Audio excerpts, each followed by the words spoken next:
Ben Gretch was here. Literally, what just happened? I can't tell if he's doing a bit or was it an accident. We weren't arguing. The bit is we're supposed to be arguing. I thought that was a bit, Ben. You were like, I'm silently protesting after last week. No, someone said the thumbnail was great, and I went to look it up, but I looked it up with the wrong tab. I looked it up on my stream wrong tab.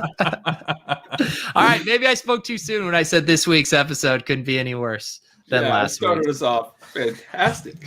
Yeah, last week, if you guys didn't tune in, got off the rails. Ben accused us, and it wasn't an accusation. It was the truth. We had Top Shot Brain. We talked about Terrace House and just generally had a hard time talking about football, but I'm feeling a little more dialed in. I can't speak for Pat, who I know is furiously refreshing the Top Shot marketplace because he's got to buy the dip.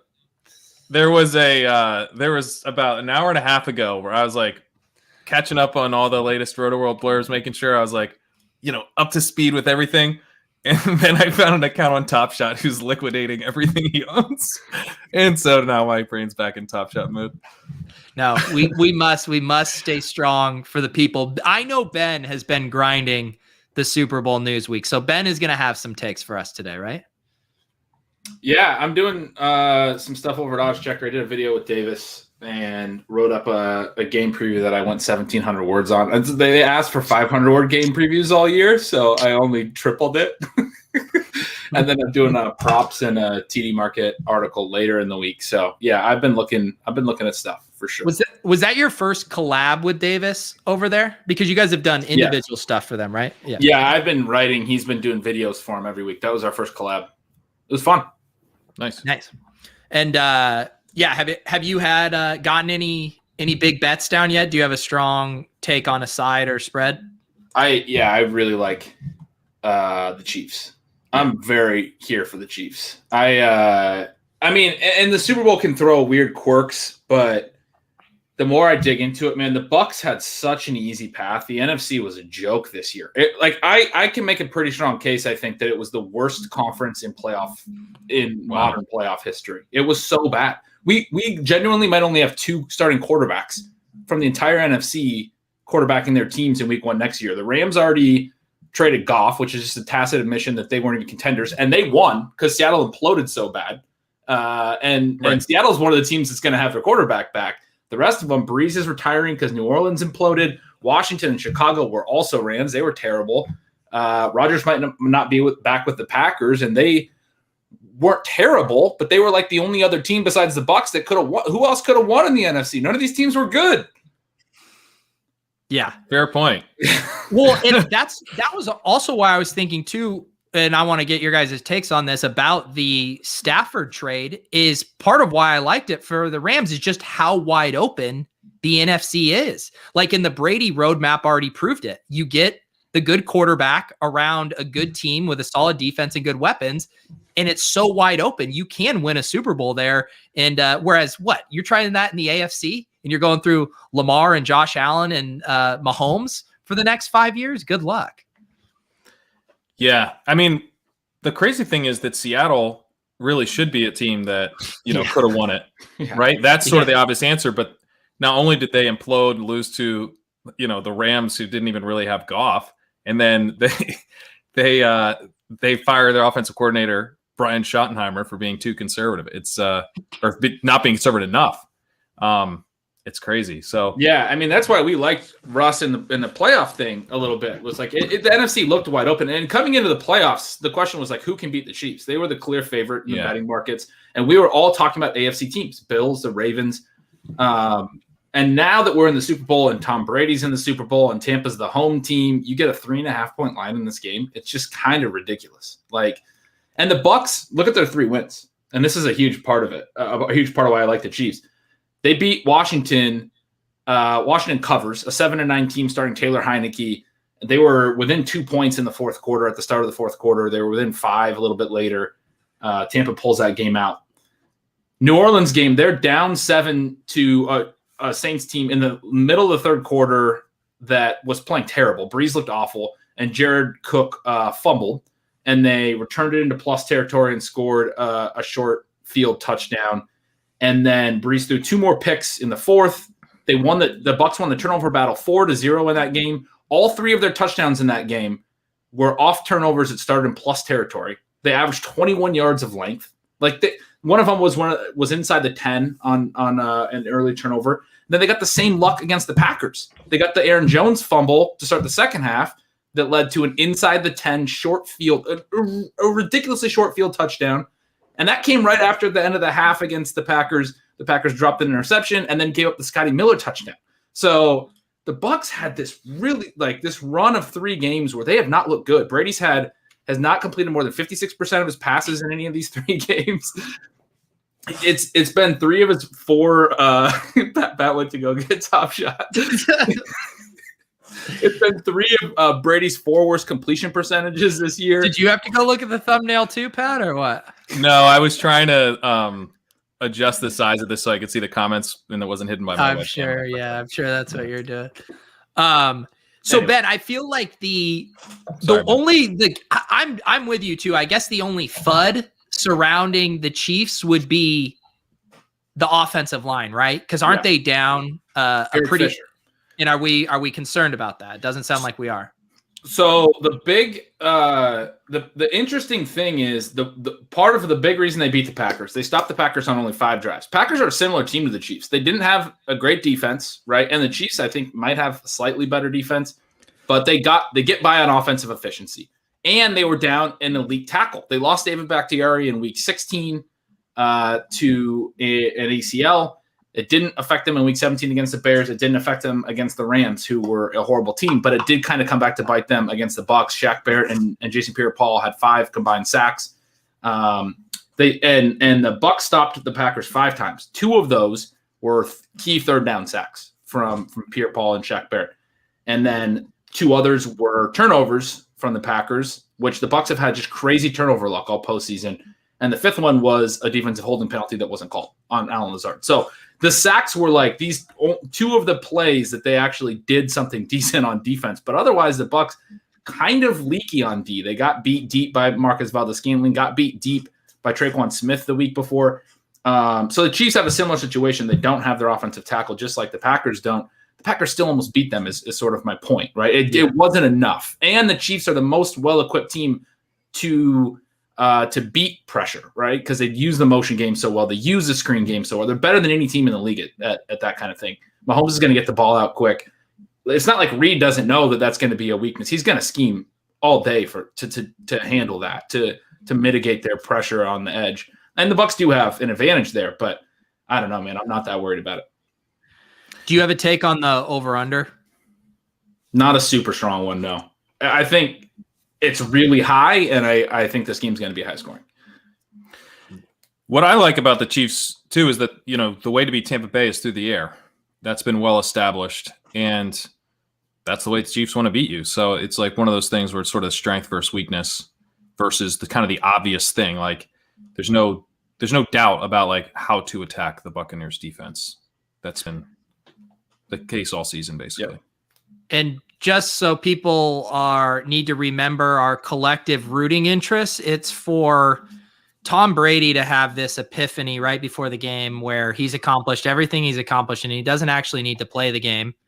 And instead, who is it? Who's the backup quarterback we need? Is it Gabbert? Blaine Gabbert. Well, anybody. Blaine Gabbert. Antonio Brown can do trick plays. Like someone else needs to throw the ball to Mike Evans. Yeah, and then we need Mike Evans to outscore Chris Godwin. So we need a few things to happen. But if that happens, the champagne party we will throw on the next ship chasing, it will be epic. It will be ridiculous. It'll be epic. It will be epic. It will be epic. We need it, Mike Evans. I don't know. Are you guys one-time guys? Have you guys already used your one-time? I haven't. I've never used my one-time. Should we do it right here at Cheers? Oh, my God. Wait, you've never used your one-time, Pat?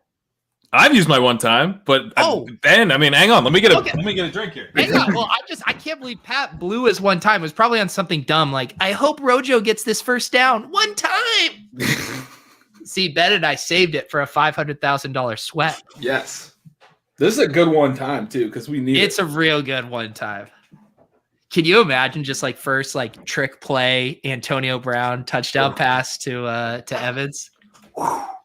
If that happens early in this game, you do not have your one time, dude. You've used your one time like 69 times. No, I haven't. Though I was crossing my fingers I've been behind my with back. you on stream as you chant one time and then something good happens. I don't know. Like many times. I'd like to see proof of that. It's on the internet. Cheers to our one time. Cheers. Well, if for some reason I use mine, at least we have Ben's. Yeah, that's why I got so excited that Ben. I know for a fact you've used yours. I used mine on Rojo, as you said. So I probably used mine like playing like a house party poker game in high school or something. I hope not, man. Not as an adult. One of Ben's high school buddies is going to message us. I'm sorry, guys. I hate to tell you. But... Ben really wanted to hit that 3-outer. I don't know. What was I going to say? Oh, Ben, did you figure out who sent you the AJ Brown cardboard? Yeah, it was Sal. Sal Stefanelli sent it. There you go. Nicest guy in the world. Yes, nicest guy in the world. And he did ask me for my address like over a month ago. I was like, is my address online? That's like, who sent this? But yeah, he got the address from me like over a month ago, and I didn't know what he was going to send. I forgot about it. I forgot that I sent him my address, but very, very kind of him. I got it right here. He's one of Hot Routes card. Yeah, let's see it. AJ Brown. Oh man. Oh, is that GMA graded? Oh. Ew. Wait, Ben, was that not a smartphone? Was you holding that? Was that real? No. These cardboard bros, man. I tell you what, I've never seen anything like it in my goddamn life. It is funny how they pounced on you. Dude, I have never gotten so much blowback for literally just being like, I got a card of a player I like. Like your all-time favorite player. Like we fucking played a highlight reel every time we drafted this dude. You should have just replied to all those guys with the clip. You should have just played the clip. Well, the thing is too, is I think everyone was responding to me as if I had posted, my new venture is becoming an investor in physical sports cards. I plan to trade this card up all the way to $1 million. Yeah. Here was my first investment. And I was just like, Davis sent me a link of my favorite player, and I bought the card without doing any other research whatsoever. And everyone's like, oh, that's in the one kind of plastic case and not the other? You fucking idiot. Yeah, I read a couple of those comments. There was some anger about how centered it was, I believe, the graphic. There were so many criticisms. It was the wrong brand. It was the wrong grading. It was not PSA. I mean, there was a laundry list of things I did wrong, apparently. I really enjoyed, you were like, I don't know, maybe I don't know what I'm doing. And someone was like, yeah, I can tell when you purchase a Leaf product.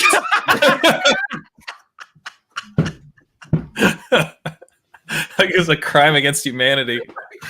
It's also like right now in this point in time with NFTs blowing up, it would be like, you buy like a shitty Mazda Protege, and there's this guy with a horse and buggy just like making fun of like the shit car like that you bought or something. I didn't quite work that analogy out, but the point I'm trying to make is that maybe like a diesel engine car, and you've got a Tesla that he thinks isn't a great purchase or something. They're gonna get swallowed whole by the NFTs, so whatever. I'll survive. Watch the diesel bros come at me now. What, Gretch? I mean, that was a sweet card. I'm gonna say that. I was stoked. I thought it looked cool. I think it's kind of. You should still be stoked on it, dude. It's pretty interesting. Like, imagine if we got messages that were like, hey, what do you think about this draft I did? And we were like, oh, yeah, we didn't really like that. And they're like, oh, hey, maybe we didn't know what we're doing. You're like, yeah, I can tell because you took Derrick Henry in the first round, you fucking idiot. Like, I would feel really bad if I did that. Well, it's also just the thing, too, of like, I know this happens in poker a lot, right? Like, you sit down at a table and someone makes a dumb move or whatever, and there's these people that will berate them. And it's like, it's in your best interest that the fish are at the table making bad moves. It is in your best interest that someone like me is buying product and maybe not buying like the best investments. That's money going to the sharp people. Why are you berating idiots in the market? It is good for you.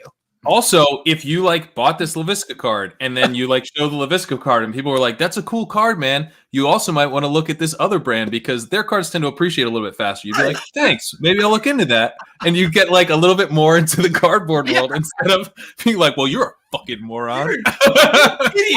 I was excited about the card world for about 34 minutes yesterday, and I am out. I will never buy a piece of that fucking cardboard ever again.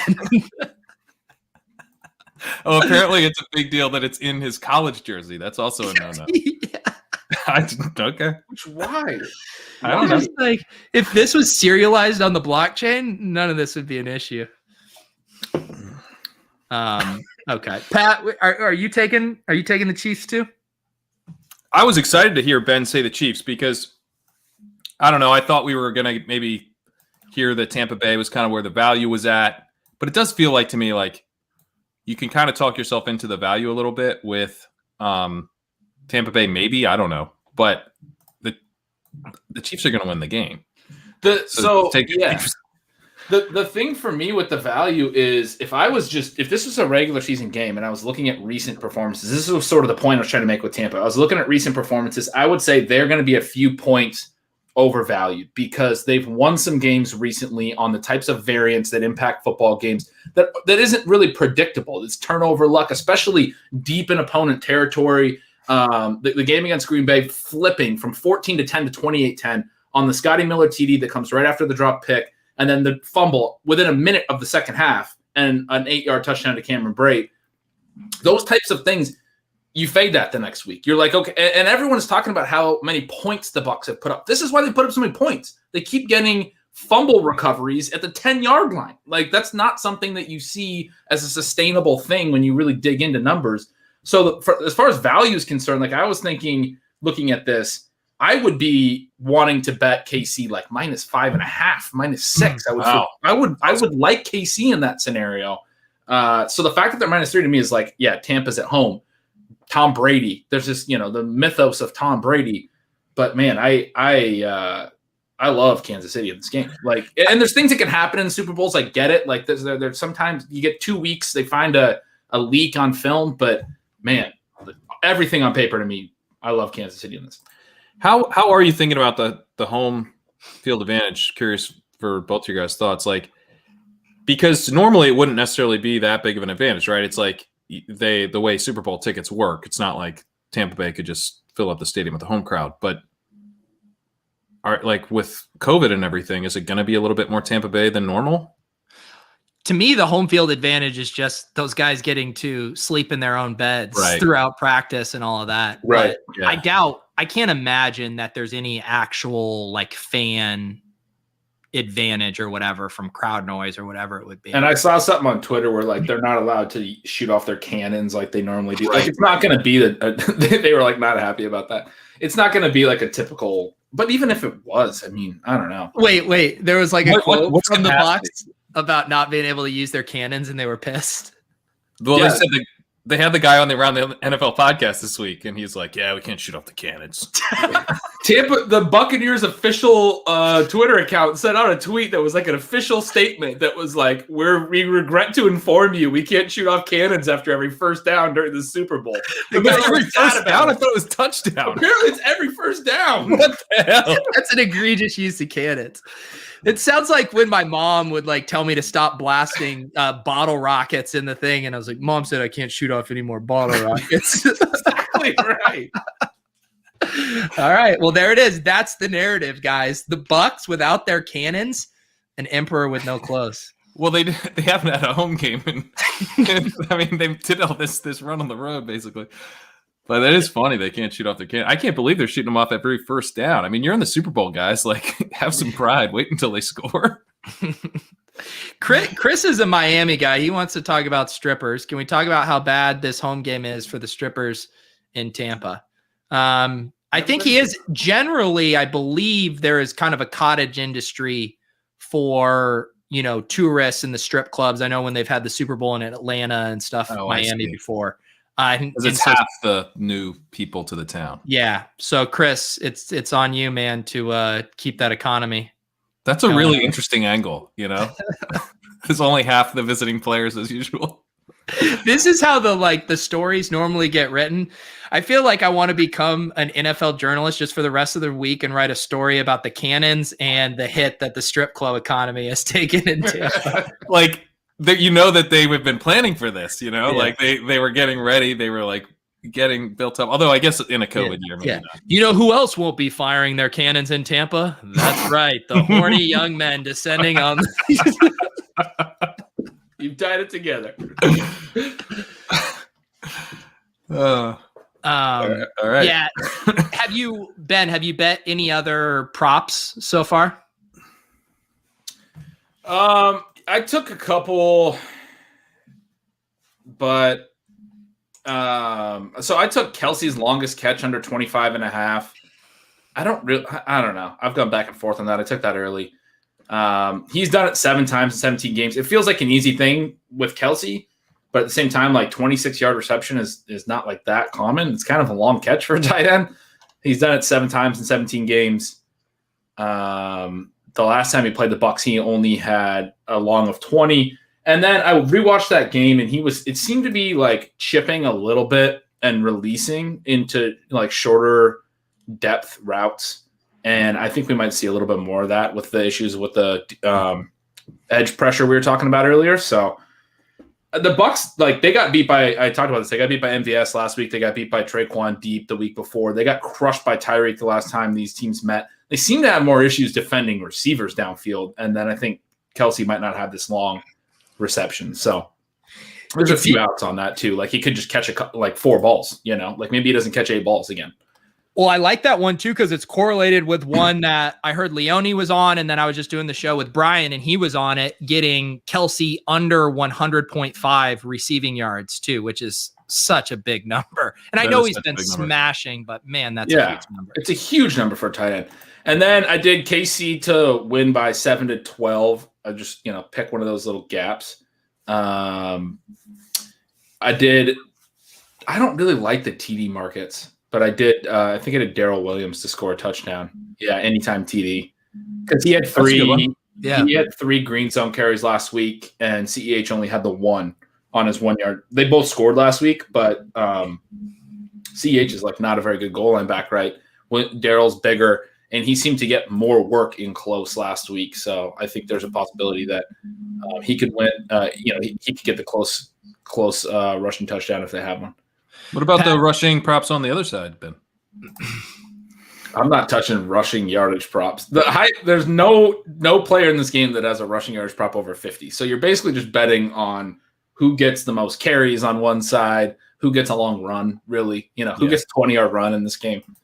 Well, I was going to ask you, Pat, how tilted you are with Rojo's price on DraftKings, because he's going to be the salary reliever chalk for everyone trying to jam in the Chiefs studs.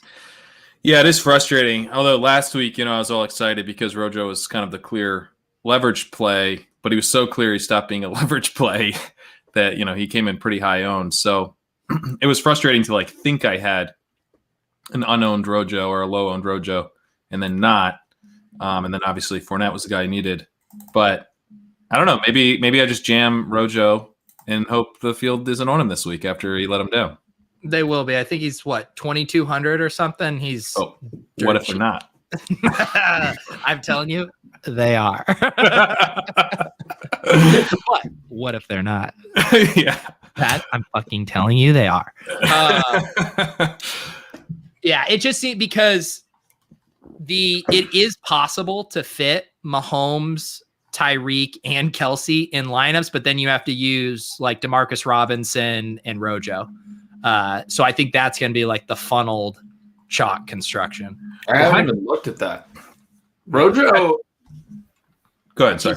Rojo used to be really expensive. You said you have to use Rojo. That doesn't seem like that bad of a bring back.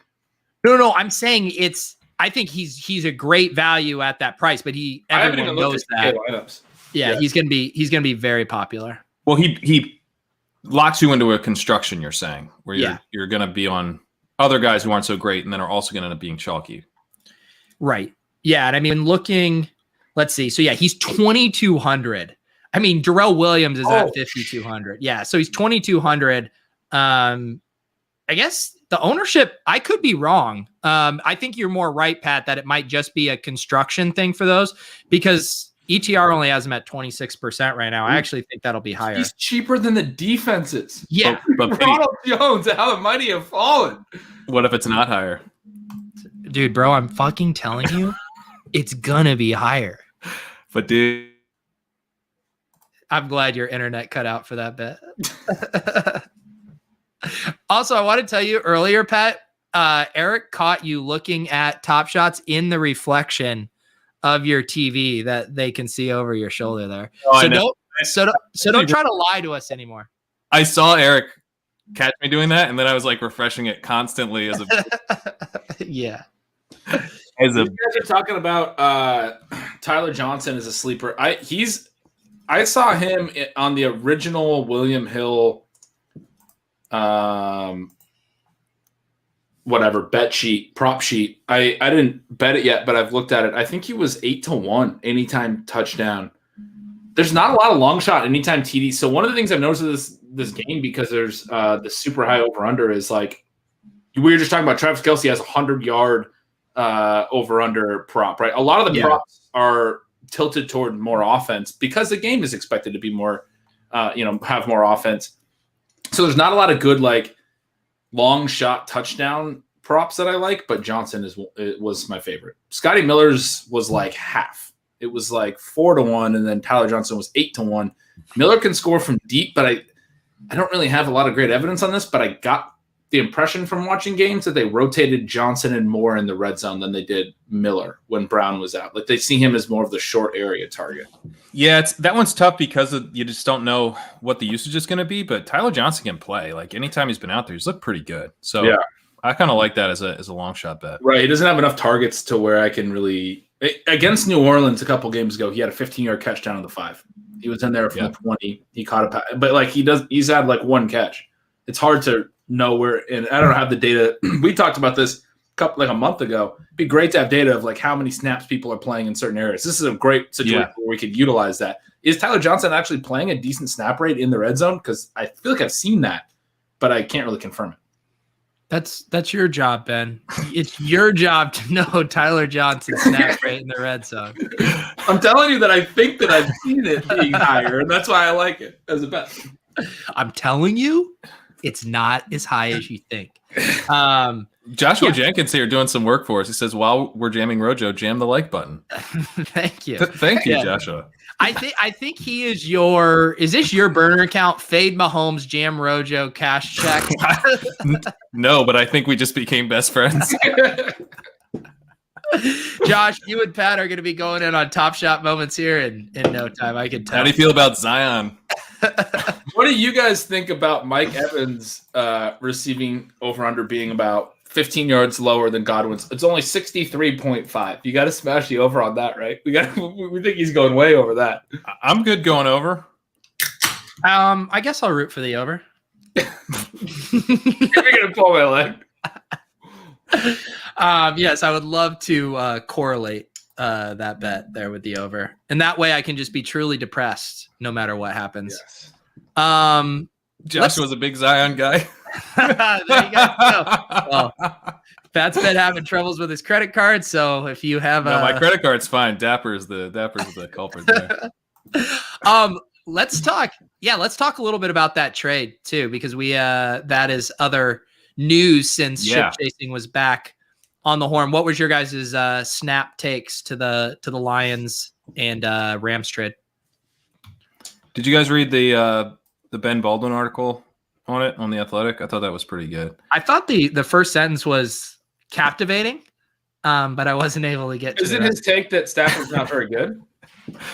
Yeah, his take was that Stafford is better than Goff. No one's going to argue that Stafford's not better than Goff, but you have to basically argue that he's substantially better than Goff to give up the picks they gave up. And he was saying he's probably not. He's not convinced. I thought it was an interesting take for sure. My snap take. But he did say he would do the trade if McVay was that out on Goff and in on Stafford. He was like, yeah, screw it. I would do the trade. So it was kind of quarterback's in an important enough position that like to get it right.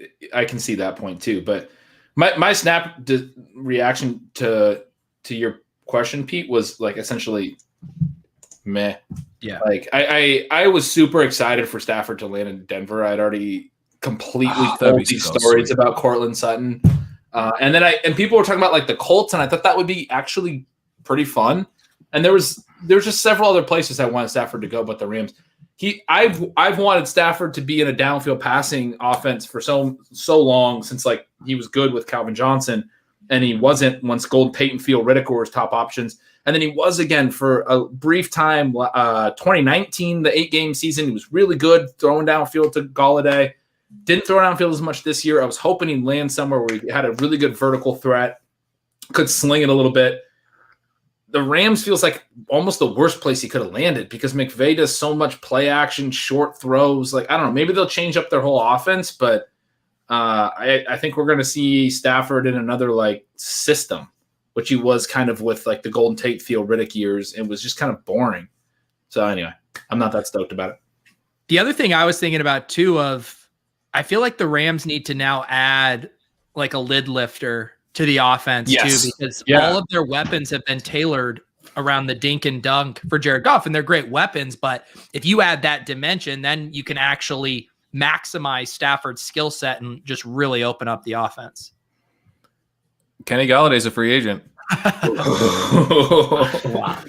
How sick It's would that funny be? though, because they just traded Brandon Cooks this offseason. Like You're right. and it didn't work with Goff. I think they understand the value of that, and they traded for Cooks, and they gave up a first to get him to the Patriots. So I believe they gave up a first, right? Didn't the Patriots trade a first and then trade for a first in consecutive off seasons? I think they did. I think they did first. I can't remember that for sure, but they seem to know the value of that type of receiver. So hopefully, Will Fuller's a free agent as well. Will Fuller, there's some guys. Marvin Jones. Marvin Jones is not very good, but in the context of the Rams offense, we already have Kupp and Woods and Higbee. Because I don't think Everett will be back. I don't think I can do another year where I have to guess which of every 4 DFS weeks is the one Marvin Jones goes for 40 points. I don't know if I can do that again. If I were the Rams, I would be really excited to give him like a 1-year deal with a second-year option or something, because he's perfect. He's got the connection. He's going to be pretty cheap, I would think. Marvin Jones is a good one. If Leone was on the show or around, he's a good Gretsch Leone argument one, because he made us draft him in the final week where we won that championship. He had us draft him, and then I didn't want to start him. Yeah. In favor of someone else, and he was messaging me about like, would you play Jones? That's right. He told me, he's like, he went and like he's trying to pin people against each other. Yeah, he was. He's like Corain and all these other people are all in on Jones. Are all in after I twisted his arm. And then he put up. It was week 17. He put up like 1 million points. Like he won us the championship. Like it was amazing. Leone would do that. Well, you got me to thank, Ben. Yeah. Hey, thanks, man. I could always tell when Leone was like battling with like Wiggins or Levitan about a projection, in the ETR Slack, and then he'd come to me and be like, "Don't you think it's crazy? You guys want to project Mike Evans for 9 catches? I mean, come on." Don't you think Michael Thomas is an absolute smash this week? Sorry, Leone. Oh my God. Oh, the Michael Thomas bagel week. I was Leone. So in on that though. I was 100% on Team Leone. Yeah, that was the toughest of scenes. It was a rough one. I love that I was trying to give him a hat tip for once about the Marvin Jones thing, and we just turned into bashing him. That's my favorite pastime. Oh my God. And what were the picks again that the Rams ended up giving up? Are any of those going to end up being super valuable? Well, it depends how they do, because they're all future firsts. It's the next year's first and the year after that, right? And I think they have a third this year, but it depends how Stafford does in the system, really. So my take is I guess sort of similar to Ben's. It's not too different, but it wouldn't land on the same conclusion. But it is like if like, because he said if you're that out on Goff. I think it was fair to be that out on Goff. Like, to this point, McVay has really carried Goff. I think that's very clear. Early in his career, when he was first doing well, when McVay showed up, there was all those articles about how they would rush the line, remember, before the mics cut off so that he could dissect the defense and then communicate it to Goff. Goff's not a smart quarterback, and he's not mobile, which has become so important. Stafford's not really mobile, but he's, frankly, a lot more mobile than Goff. Like, he is not immobile. He's like Tom Brady mobile. Like, Tom Brady's not immobile. He can run a little bit. He has at times. Yeah. Goff limits you in a way that it doesn't work anymore in the NFL. Joe Flacco was like that. You know, Mike Glennon was like that. What does Silva call them? Pocket statues or something like that? Like, he calls them something statue or whatever, but they are – this type of quarterback can't play in the NFL anymore. Like, you have to be able to move a little bit.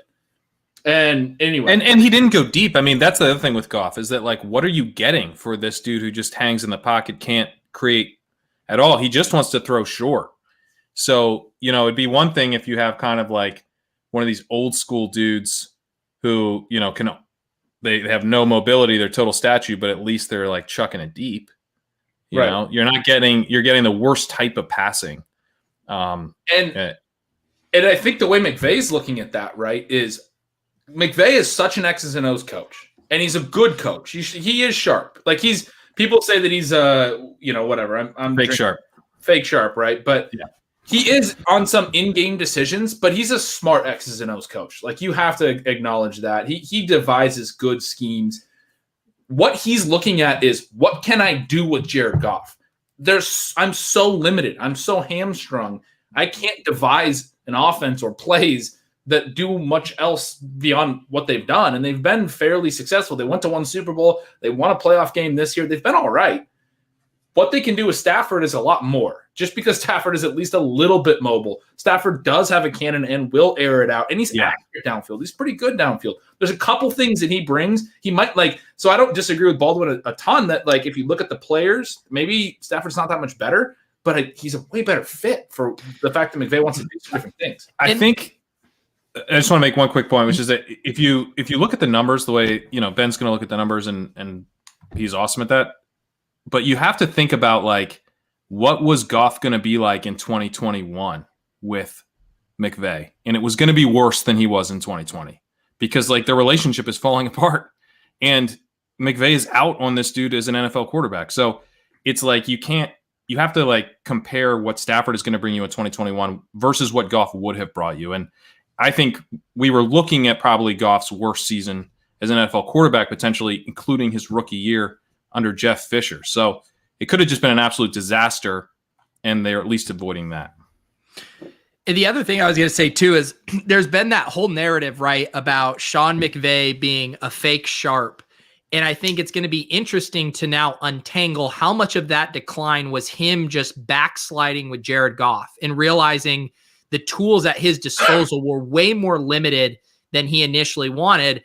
And what kind of creative stuff would we see a return to form here for Sean McVay as an offensive schemer? It's a great point, and that's exactly why he made the trade. I mean, it's going to be such a telling year about Sean McVay's rest of his career, right? If he has a loss or whatever. This is why they made the trade. It's why they gave up so many assets. I mean, it's whether or not, if it's why, that's going to be the narrative, right? Like, that he has now opened the door to do more things and show whether he is a fake sharp or not. I mean, we'll see. It'll be really interesting in 2021. One thing I want to ask you guys is, like, what's McVay? What do you think he's going to do in terms of offensive design? Because, like, he comes in, he's got Goff. Goff is coming off of this horrible rookie year. He's got a reclamation project with this dude. And he also has Todd Gurley, who's, you know, kind of one of those few running backs that you can actually build an offense around, like a Derrick Henry or something, and then build your passing game off of that running back. But then Todd Gurley breaks down. Goff gets exposed. Cam Akers now looks really, really strong, but probably not to the level of where Todd Gurley was in his prime. And so I'm curious if you think he'll build the offense around Cam Akers or if he'll build it around Matthew Stafford. I think he'll do a little of both. He's done a lot of sharp things that I don't think he gets enough credit for. I mean, we can go back to when he was starting and he was getting maybe too much credit, but in those early years, it was a little bit of a pass-first offense. I remember a stat that was crazy after their first really good season. McVay's first season as a head coach was Gurley ran, I believe it was like 75% of his carries were against light boxes. And there was no other running back that had over whatever benchmark I used. I think it was 200 carries, an actual workhorse back, because third down backs run against light boxes at a high rate. But there was no other one that ran it even 50%. He had run like close to 0.75% of his carries that year when he was a monster were against light boxes, and no other back was doing it even half the time. And it's because he was using the pass to set up the run, which is what so many analytical people want, forcing defenses to get out of stacked boxes and then audibling it. And that's when they were doing the hurry up to the line, read the defense, now call a run play because we have a light box. He understood all that stuff, and he's very sharp about that. And even the stuff that he's done in season to take advantage of matchups, he's been sort of Belichickian in that he has changed like his 2 tight end formation percentages very heavily one week to the next based on matchups, and they've been successful with it. Use the play action game a ton. He's stolen from Shanahan a little bit with the high yak stuff where short passes, rollouts to get guys in the passing game in space on low ADOT passes to run after the catch. I mean, he's done a lot of really sharp things. I think it's going to be successful. Like, if I had to tell you what I actually think is going to happen, I think the Rams are going to be really good next year. I think we'll see, from a scheme perspective, you're asking, I think we'll see them throw downfield way more, right? That's the first thing I hope so. Can do, and then allow him he can be mobile. He can roll out. They can do a lot of the same stuff they've been doing, play action, short passes, that yak game, all that stuff, but also add in the vertical element. When you add the vertical element, the safeties have to back up. Now you open up all that stuff, and that stuff's going to be so much more effective if you have a legitimate downfield threat. So, I mean, I think they'll be a lot better. Yeah, and I mean, back to the McVay thing, like, there are no excuses now for him. I mean, you have almost every piece in place that you would want for a successful team to be able to make a run, especially in the NFC. I mean, in Akers too. I know we're generally here, team running backs don't matter, but another element, he could be getting the soft boxes treatment that Gurley used to get there, because how do you pick your poison with this offense? They kind of have to put up or shut up, I feel like, this year. I think the number one fallout from this trade is going to be Akers' ADP. From a fantasy ADP perspective, it will be Akers. Like, his ADP will spike. Is that warranted? What are your just feelings because of the idea of this being an elite offense? I think the general consensus will be Goff sucked, Stafford's better, Akers was ascending. Now this offense is going to roll. I want the running back in this offense.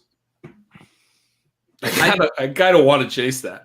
Like, Gurley, even when he was bad, was buoyed by touchdowns. Like, this offense generated, like, one thing McVay did do also sharp, he was comfortable running the ball inside the 5, like, not trying to throw too much. That's when analytical people say you should run the ball, and Gurley would rack up touchdowns. Akers could easily have a 15 touchdown season next year. His offense is better. And Malcolm Brown not likely to be back. The question is where, I mean, we know from our last draft, I can't remember, where Akers was going before the trade. How much do we think we see him move up now? Like, what is it going to be that big of an ADP jump? Because he was already going to be very highly drafted. Yeah, he might be a 1-2 turn guy. We considered him at 206 in our draft, and he went late second. I think Pat's right, though. He'll probably be a 1-2 turn guy. I think he'll be a 1-2 turn. I mean, think about Miles Sanders. Yeah. I would say he's sort of a comp. And right. He'll go like Sanders went 9th or 10th in some drafts last year. Akers will be that guy for sure. And he sometimes went earlier than that. And I think that Akers will be flirting with, the 107 type of range. His ADP will probably settle closer to the 1-2 turn. But I think he might be like a late first round pick ultimately. I think you're right. The Sanders comp feels pretty spot on for his kind of trajectory. Yep, year 2, it's really good, and there's going to be a lot of optimism. People love to look at the coaching history and stuff, and McVay's running backs have been very good. Like I was just saying, I think it's warranted in some cases here. And when I say they're going to be better, I think they're going to be better on offense specifically. Their defense is probably going to regress, so it'll be interesting to see if they offset that as a team. But I think we'll get back into really good Rams offenses probably next year. And even too, I mean, you can't underestimate recency bias too affecting things. Like the last people saw of Cam Akers was him just absolutely smashing down the stretch and in the playoffs. While struggling with a high ankle sprain in the playoffs. I mean, he looked awesome. Like, it's hard not to want to be on Cam Akers. He looks like a stud. Yeah. And he actually ran the routes. Like, he became their offensive identity, so. Yeah, they're going to be an interesting team. In the Lions, what was the take DeAndre Swift? Do you think you get a little bit of an ADP discount on him more than we would have? I do. At least for a time. I mean, maybe because I'm sure they're going to talk a bunch of stuff about how they're going to feed this dude. They have this old school mentality. They're probably going to want to run the ball a bunch, but that's not why we liked DeAndre Swift. We liked him because he could get us a ton of fantasy points on limited touches. So if the offense becomes a lot less effective, the potential of that kind of shrinks. I don't know. I mean, he feels like more of an early third round type of dude that'll end up getting pushed up into the mid to late second by August. It's kind of funny. We debated these two in the second round pretty heavily. These are the two guys we were looking at, and they flip quarterbacks. And now we probably want to go the other way. 100%, and you should, because the running back is a function of the offense. Yeah, I mean, there's a few exceptions, but for the most part, you want the running back in the better offense. And as far as I agree with you completely, Pat. As far as what's going to happen with ADP, I think the first reaction that we saw for this trade was the Lions are going to suck. I don't want anyone from the Lions. I saw a few tweets like that. I want nobody from the Lions. I want nothing to do with them. They have no receivers under contract. You guys talked about how Golladay and Jones are both free agents. It's hard to love Hawkinson at this point. Swift, you don't see a lot of running backs and offenses that people hate go higher than the early third. Like you said, he probably will go that late.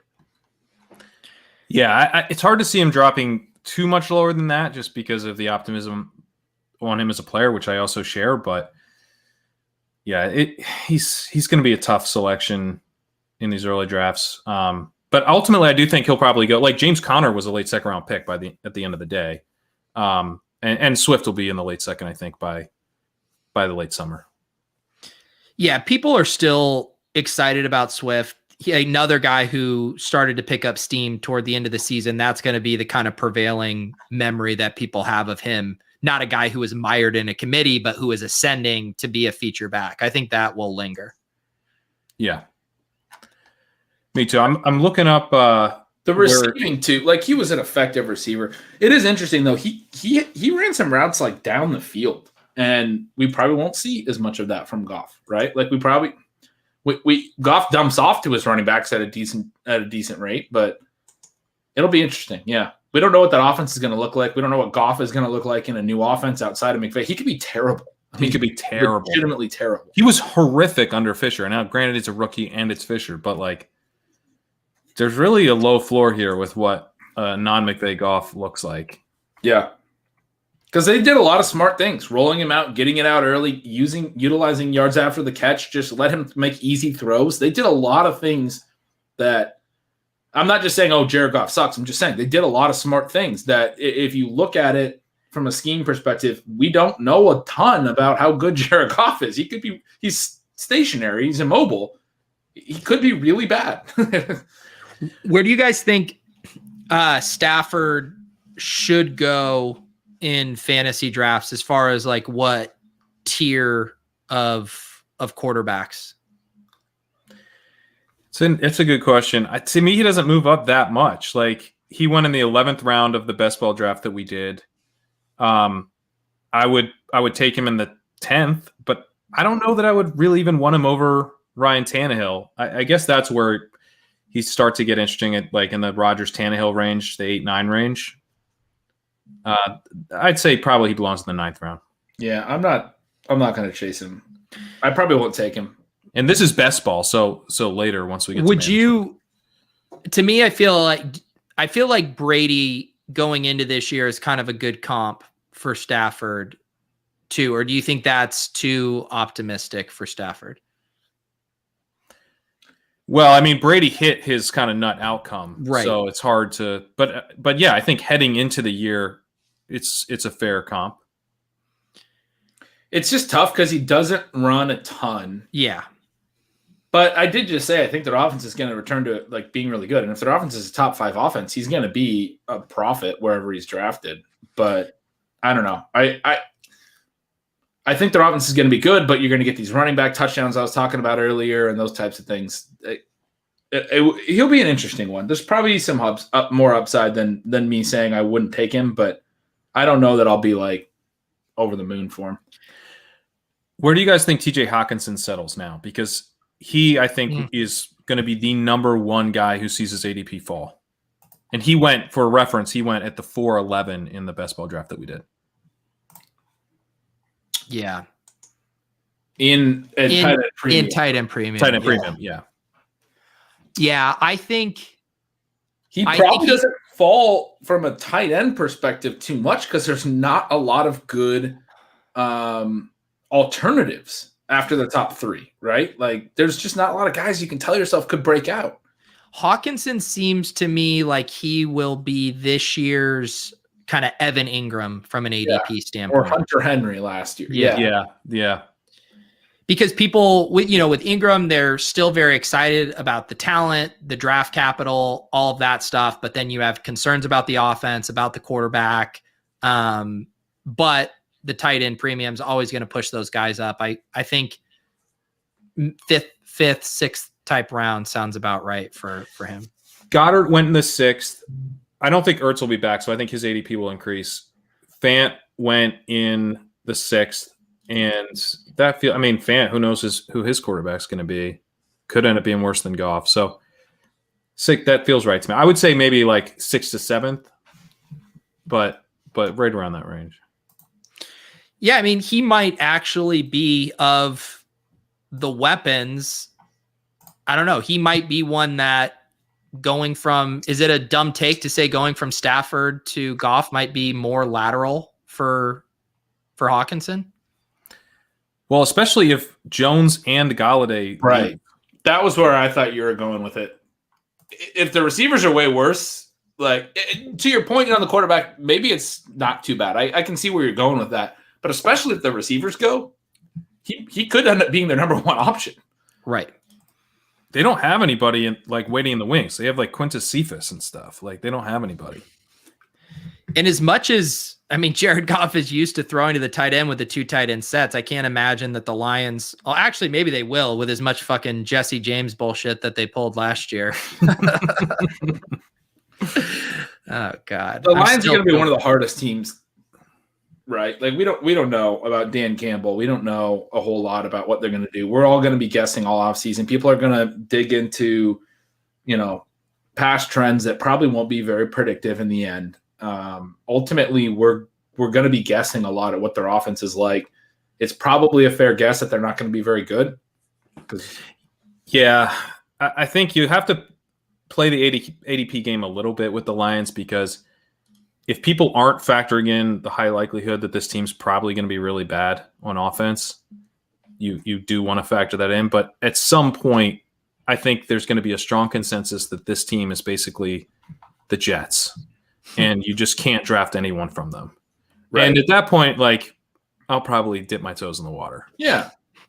Because there will be some upside in the unknown. There's always upside in the unknown. Like, we knew the Jets were going to be bad because Adam Gase was there. We know Adam Gase is terrible. I don't think Dan Campbell's going to be a great coach, but we don't know. Yeah. He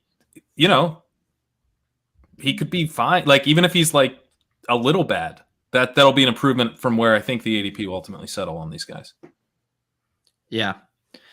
Yep. Someone in the chat had asked, do I smell a best ball live draft getting fired up on next ship chasing? You do smell that. That smell is exactly that. We actually were thinking about doing it tonight, but decided we wanted to talk Super Bowl and some other stuff. But we'll fire those up soon, right?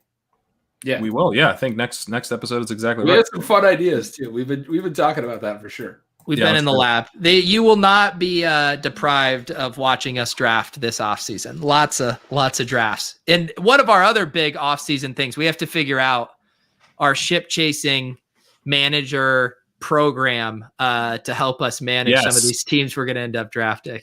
Yes.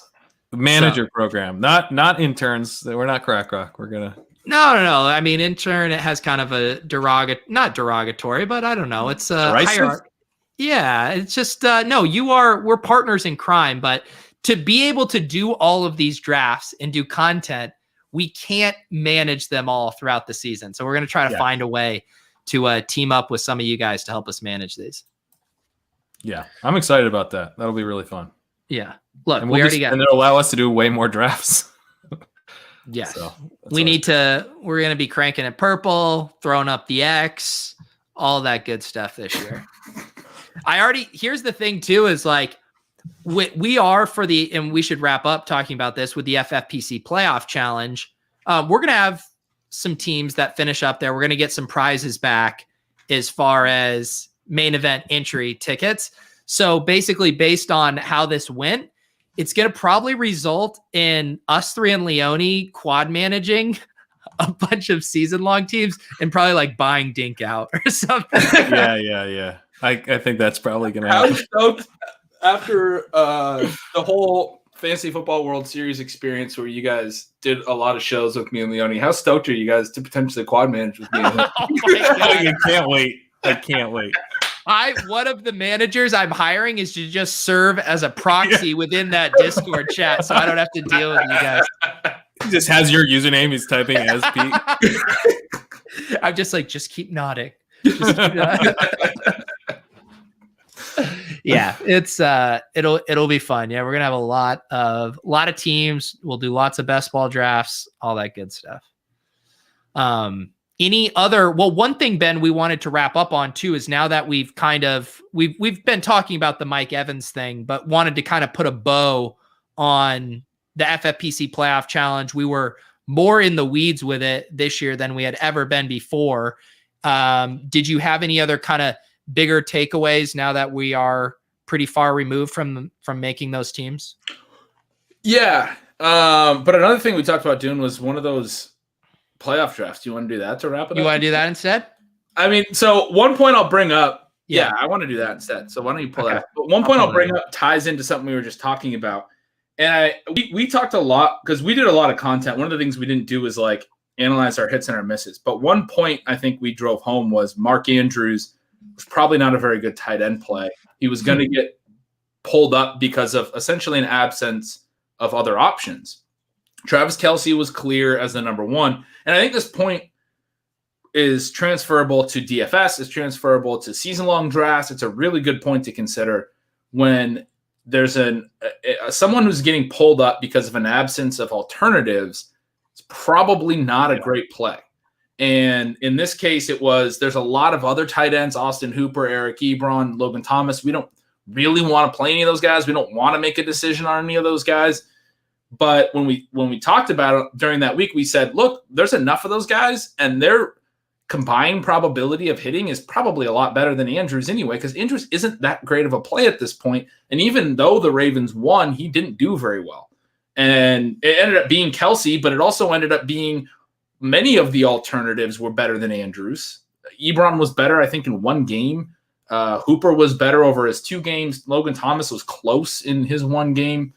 And so that was, and then the other part where that was pulled in was there was an absence of alternatives on the Ravens roster as well. And so you had this absence of alternatives thing. And we just were talking about that with Hawkinson. How high is Hawkinson going to go? People might be down on him, but there's an absence of alternatives. I think it comes into play a lot with tight end. It's seasonal. And we've done this the last couple of years with these mid-round tight ends. There's elite tight ends, and then we have to have something next. And sometimes we push up potential breakout options because, like, we don't want to go several rounds without drafting them. But I'm probably going to be drafting either elite tight ends next year or waiting really late. Which is generally kind of the way to do it. Right. Yeah, and I think that's one of the reasons why getting an elite tight end in best ball has been so successful for a number of years now, because those mid-round tight ends stink, and you can't just kind of play. You don't have the information at that time to be able to draft the late-round tight ends. These guys emerged. Robert Tonyan. No one was drafting Robert Tonyan. You can't get Logan Thomas. No one was drafting Logan Thomas. Those guys ended up as top 5 tight ends this year in fantasy. Yeah, you pick them up through the year. You can get weeks out of Trey Burton. You can get weeks out of Ferkser. Like, you can find guys in season and managed leagues, and while I think taking an early round tight end with like Kittle, Kelsey can be an advantage in managed leagues too, it's not as big because you do have the waiver wire. Yeah. Yeah. And the thing, I assume the pushback is going to be, well, what happens when you get the George Kittles that they get injured and flop? Well, it's like, well, first of all, you're not winning your league at a 50% or 75% clip anyways. And if you do hit on the one of those two tight ends, the Kelsey this year, instead, you're probably always finishing top 3 if you hit on the Kelsey in a season like this, because the advantage it gives you in that 2v2 of your first round tight end that's pacing or even outpacing the elite wide receivers paired with their 6th round, whatever running back, like that 2v2 is always going to be tilted in favor of the elite tight end that's smashing in tight end premium. Yeah. And your implied odds to win any league is 8%.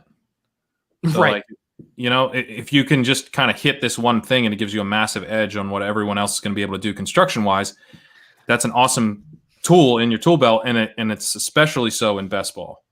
Yeah, and I know RotoViz has started already cranking out. Sean has, stuff with their best ball win rate explorer, and they've been looking specifically at Superflex best ball. And one of them too, it's always to the point where it's funny how even these dominant strategies are boosting you from 8% up to 18%. And they've shown, obviously you can compound some of these, and you could really push it. It gets probably a little noisy with how much. There's not that many people do all of it, but I still think it's interesting. It's like, but boosting from an 8% to an 18% and he was talking about getting 3 quarterbacks before round 6 in a Superflex best ball. I mean, that's a dominant strategy just to get up to 18%. You're still winning less than 1/5 of the time. Yeah, but you got to fire these off. They're best ball leagues. I did want to ask you guys, someone pointed this out to me on Twitter. In the Football Guys FFPC Playoff Challenge, there is a team at the top. It's actually a duped lineup. The number 1 team right now, and it has Brady and Kelsey heading into the final game. So it's in really good shape. Yeah. It played Rams defense and Jason Myers. So they just punted an entire game, which is something like we were very much against doing. And, they got Juju in there. They got Landry in there. They got Marquise Brown in there. And then Derrick Henry, actually, not A.J. Brown. Well, they've got pieces of those games you wanted pieces of, and then they just they ended up getting the Rams defense, which mattered, and then they basically faded Seattle. Yeah, I don't think they did that correctly, right? Like we can't say that the Rams Seahawks is why they won that. I think the reason they won that is something that we talked about, which was you can't really over leverage in these things. And like the Juju play was a leverage play over the more chalky Steelers options, which in some cases were just like the Steelers defense. I can't remember, but definitely Deontay Johnson. Deontay Johnson was I think he was 30+% owned. Yeah. Marquise Brown, they gained a ton of leverage there because of Mark Andrews and Lamar. Who were the other ones? You just noted like 3 or 4 of the best leverage plays in the tournament. They hit all of them. Landry. They didn't do A.J. Brown. If one of these teams had gone A.J. Brown, Right. It'd be a heavy favorite. Yeah. And that's something Leone talks about it a ton with DFS too. Like the value of just getting on different constructions makes it so you have to get less things right. You're just having to be generally right. Like identifying that game. What? Something just flew behind Pat and he turned around and was like, what was that? That's Brittany threw something in the room. I'm not sure what she did. Brittany throws something at Pat every time he pulls up a Top Shot tab. Brittany went, did you see that? Yeah, there's a camera pointed at me. I missed it. But yeah. Okay. No, and I think in the playoff challenge as well, one of the big things that we tried to do was play a lot of receivers in flex. And I think as it played out, every team has to lose except one, right? And those are game scripts that work against the type of early down grinder running back that was the heavy chalk in a lot of scenarios. Derrick Henry, even Nick Chubb played 2 games, but Landry ends up outperforming him because he's not very good in the Kansas City game, in a game where they're trailing. And Landry ends up having 1 more total point. It wasn't a massive outperformance, but he was better than him. And Marquise Brown is another one. Like these receivers were actually really smart plays because teams had to lose. They had to trail and lose and get knocked out. Maybe in their 1 game, maybe in one of their 2 games. and it ended up being, most of the good leverage plays were receivers.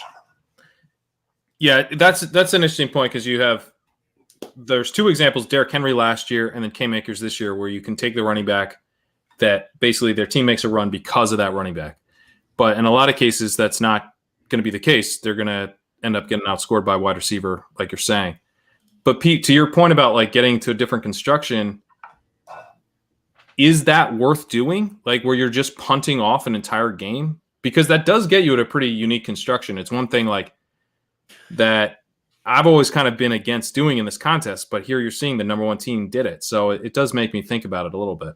Yeah, I mean, and we could even say it was, I mean, even just a tweak on it, right? Like going from Landry to Brown's defense or whatever the 2v2, and then going from Myers to Metcalf or whatever. And then the team is already pretty logically sound and you're accomplishing the same things you were by identifying those leverage points. So, and maybe that gets you on AJ Brown instead of Derrick Henry because Metcalf is going to be chalkier than Landry. And then your lineups look like ours. I think with the Rams D Myers thing, that the answer is neither of those were the optimal play from their teams. Akers was clearly the optimal Rams play, and Metcalf wound up actually being the optimal receiver. I don't think Myers was the optimal kicker. I'm not certain on that, but you're locking in not being optimal somewhere. I don't think he could have been because Metcalf was so good. Right. So you're locking in not being optimal somewhere, particularly the team that wins. It ended up being Akers, which seems like a very negative EV move. It just works out to be perfect everywhere else. Perfect everywhere else. Yeah. That's a good way of thinking about it. Yeah, and to your point, Pete, I mean, that swap not only would have made sense at the time, but would have made this team better. Yeah. All right, let's wrap up with a little underdog draft. How about? Let's do it. Let's do it. Neither of us, I don't think any of us have done one of these yet, right? We're going to be flying blind. I have not. And the strategy of this is a little bit hard to figure, or maybe it's easy to figure. I don't know, but there's not a ton of strategy that pops into mind because every pick in this entire thing is a flex eligible player and plays in the flex. So there's no Yeah. So what is the deal? You said it's all flex eligible. It's all flex, and there's no quarterbacks to pick. So there's no quarterbacks. Okay. Yeah. So I think Pat kind of nailed it too. The way to do it is to make your fourth pick be a guy that's going to be pretty low owned, because most people are still going to be drafting off of the general ADP, which means most fourth round picks are going to be from a cluster of players, and just going outside of that and trying to bank the kind of outlier performance is probably the way to do it. And with we said 5.6K entries, right? Yeah. And these are 3-mans. Wait, it's still a 3-man? Oh God, I didn't even realize that. Everyone's gonna be mega duped. Not if we take Are there 12-mans of these? I need to go back and look. But we are off to the races. We have the 101. Are we Hill or Kelsey? It's got to be Hill or Kelsey. I would say Hill. Yeah, Hill smashed the Bucks. I like Hill a lot. They might try to stop him, but I know Chris snuck in here. Nice. He's a tough one for the Bucks' particular type of defense. They might really try to lock him down. I would if I was them. He had 13 catches and 269 yards and 3 touchdowns against them the last time they played. That was his 50-point game that destroyed worlds. They might have taken notice. They may have taken notice, but they took notice in the game, which is the funny thing, right? They had Carlton Davis one-on-one, and then they're like, this isn't working, and also we're already down too much to win this game. But I still think you got to take him if you're the one-on-one probably in this game. That's another funny subplot to the Tyreek Hill, Michael Thomas bet that Leone had going against the Bucks, where earlier in the season, Tyreek Hill put up like 50 points on Carlton Davis, and then Carlton Davis shuts down Michael Thomas. That is good. The high ankle sprain, man. It's a tough injury. Yeah.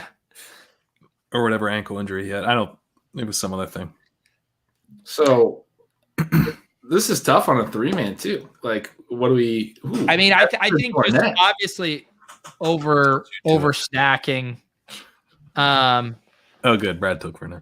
I would say CEH, Darrell Williams, Yeah, I'm down with either of those picks. This is interesting. I don't have a great strategy. There's only two teams. What if we go Hardman and Williams? Hardman. Okay, I like that. Sure. Just probably to get a little different. Unique construction. Tyreek and Hardman? All right, we're doing it. And this I feel like some of Hardman's outs are where Tyreek is like not very good, right? Well, we're banking on Chiefs roll, basically. Yeah. See, interesting seeing like, and I do think it is the value is just having a unique construction. Yeah, that'll be a unique one. There's 5,600 teams and there's no positions. Like, yeah, if you're like only duped 10 times, you're golden. So now we got to take a buck probably on the way back, right? At least one. Who's going to score one touchdown for the Bucks? Ronald. Cameron Brate seems like a decent bet. Yeah, or Tyler Johnson or something. Let's do Tyler Johnson. You made that call earlier, and I like it. Chris?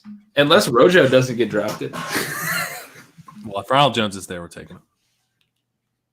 Chris, I swear to God, if you don't take Ronald Jones. This is perfect. Don't do it, Chris. I'm not mentally prepared to be getting sniped in drafts. Chris, you have real-time content equity. Okay.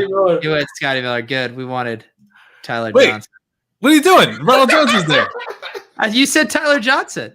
Not if Ronald Jones was there, dude. Nobody drafted Ronald Jones. that doesn't really line up with the story that lineup was telling. Oh, my God. Actually, you're right. You're right. You're right.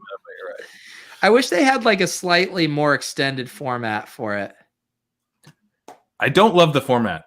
I've really enjoyed Underdog throughout the year. All you can do is 3-person and 2-person. What a boring format. Yeah. Come on, Underdog. Yeah, I don't know. Anticlimactic. That was done very quick. Yeah. Also, we didn't draft Rojo, so I'm gonna be a little salty. Until that team wins all the money. I do like the Tyler Johnson call, like the Darrell Williams call, not going CEH. We could be somewhat unique. Yeah. I mean, if there's an opportunity for me to get away with not letting Pat draft Rojo, I'm probably going to take it. That was so built up. That was that was the moment where Pete was like, we're not taking Rojo. If there was Pete is basically a mole to get me to fire off a bunch of these Underdog drafts, which I wouldn't have done until I didn't get a chance to draft Rojo, and now I'm going to draft like Rojo 8 times. Success tonight. All right, so that move just cost you. Yeah, a bunch of money. 40s or 50s. It cost you at least one Series 1 base moment tonight. No one knows what that means. They do. They do know what it means. I don't know what it means. Oh yeah, like Silva when Pete didn't take Henry. Oh my God. Dude, I've actually thought about that a couple times since that draft about how Silva agreed to do this best ball draft with us. Then he's misses the first pick, and we couldn't just give him the big dog. We took fucking Michael Thomas, and then he came back on and he was just like, God damn it! These fucking assholes! Why didn't they take the big dog? Did we ever talk about how bad that team finished? We had Logan Thomas. I just assumed we won the league. It was really bad. I'm pulling it up now just to remember. It finished in 12th place. No, the big dog probably would have won. The team name Rojo Tears. There were tears. There were tears. All right. Hope everyone enjoys the Super Bowl. Pat and Gretch, we're going to be doing a splash play live hang on Friday night. Again, kind of similar to what we did Thanksgiving week. If you guys want to come hang out on Friday, I'll give you guys more details about that. But yeah, any other plugs for you guys? Gretch has been pumping out an article a day on his Substack. You said that you're upping the subscription. It's $40 an article. Somebody just subscribed for the year the other day, and I was like, "What do I do? I got to write another article that says don't subscribe to my Substack anymore." Stop telling people not to subscribe. Also, there is you are doing kicker chasing, right? On Saturday night at 3 a.m. Yeah. We're gonna break down the matchup. There's two really important kickers here who I can't place right now. Harrison Butker is one of them. I'm writing 1,000 words about how Harrison Butker can nail one from 75 yards because the cannons won't be there to distract him. Nice. Pat, any plugs for you? No plugs for me. No plugs for me. Read Ben's Substack and subscribe. Yeah. Give Ben. I personally like the 10-year option. I think it shows kind of a commitment between a reader and a writer for the content he will continually produce. So definitely look to get that. I will say, if you guys, I know Top Shot's kind of hot right now, but I've been doing a little bit of research, and Leaf trading cards are really hot right now. I would recommend if you want to fire some at Leaf LaVisca Chenault. Yep. And I recommend getting it graded by GMA. They're kind of the industry standard when it comes to grading cardboard. They do incredible work. I've been very impressed. So, all right. For Ben Gretsch, for Pat Crane, for LaVisca Chenault, we will see you guys next time. Where's the music, dude? What are we doing?